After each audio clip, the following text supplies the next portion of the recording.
नमस्कार। चलिए आज के इस दिलचस्प विश्लेषण की शुरुआत करते हैं। खेती और उसके मौसम का जो विज्ञान है ना, वो हमेशा से ही हमारी पूरी खाद्य व्यवस्था की रीढ़ रहा है।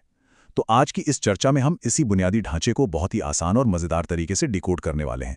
एकदम गहराई से समझेंगे कि ये सब कैसे काम करता है।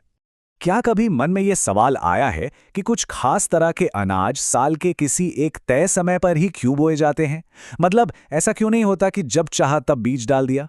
दरअसल प्रकृति की अपनी एक खास लय है, एक टाइमिंग है, और यही टाइमिंग पूरी तरह से तय करती है कि खाने की सप्लाई कैसे होगी। सच मानिए, ये कोई इत्तेफाक नहीं है, बल्कि एक बहुत ही सटीक प्राकृतिक कैलेंडर है जिसके हिसाब से हर बीज मिट्टी में जाता है। आगे बढ़ने से पहले आइए सबसे बुनियादी बात से शुरू करते हैं। आखिर ये फसल या क्रॉप होती क्या है? इसकी एक बहुत ही सीधी सी परिभाषा है। जब एक ही तरह के पौधे को किसी बहुत बड़े इलाके में एक साथ उगाया जाता है तो उसे फसल कहते हैं। इसे ऐसे समझते हैं, ये किसी गमले या छोटे बगीचे में एक दो पौधे उगाने जैसा नहीं है। खेती को जो चीज असल में खेती बनाती है वो है इसका बहुत बड़ा पैमाना और उसकी एकरूपता। जब दूर दूर तक फैले विशाल खेतों में सिर्फ एक ही तरह का पौधा लहलहा रहा हो, तब जाके वो एक फसल का रूप लेता है। और ये बात हमारी रोजमर्रा की जिंदगी से कैसे जुड़ती है, इसके कुछ बहुत ही आम उदाहरण देखते हैं, जैसे गेहूं, धान या फिर मक्का। जरा सोचने वाली बात है, ये सिर्फ नाम नहीं है, ये वो मुख्य स्रोत हैं जिनसे पूरी दुनिया का पेट भरता है। बड़े पैमाने पर एक ही तरह की खेती कैसे होती है, ये उसे समझने के सबसे बेहतरीन उदाहरण हैं। अब आते हैं हमारी कृषि घड़ी पर, यानी खरीफ और रबी का मौसम।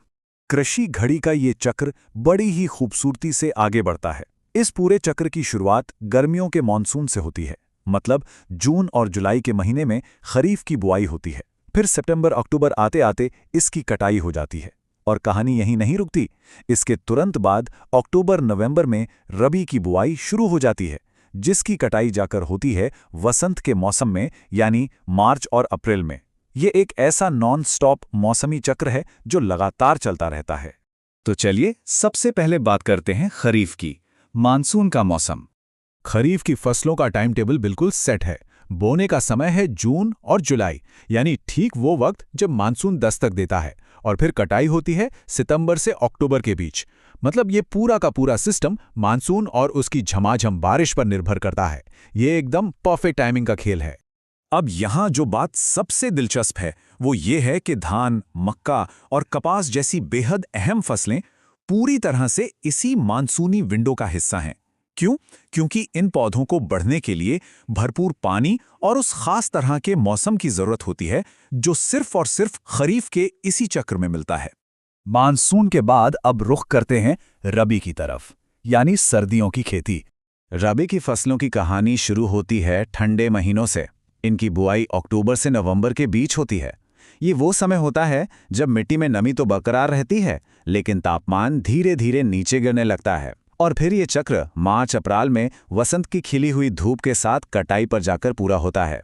सर्दियों की इन खास फसलों की लिस्ट भी कम दिलचस्प नहीं है। इसमें गेहूं, सरसों और चना शामिल हैं। अगर हम ध्यान दें तो ये पिछली गर्मियों वाले खरीफ के उदाहरणों से एकदम अलग हैं।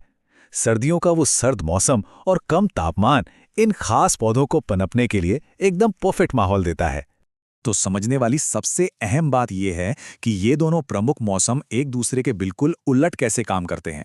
एक तरफ खरीफ है जो जून जुलाई की बारिश में बोया जाता है और सितंबर अक्टूबर में कटता है, और वहीं दूसरी तरफ रबी है जो अक्टूबर नवंबर की ठंड में बोया जाता है और मार्च अप्रैल में कटता है। ये इन दोनों मौसमों की एक बहुत ही स्पष्ट तुलना है।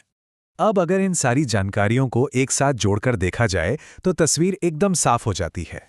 ये बेहतरीन तरीके से दिखाता है कि हमारी पूरी कृषि घड़ी साल भर कैसे बिना रुके एक साथ काम करती है।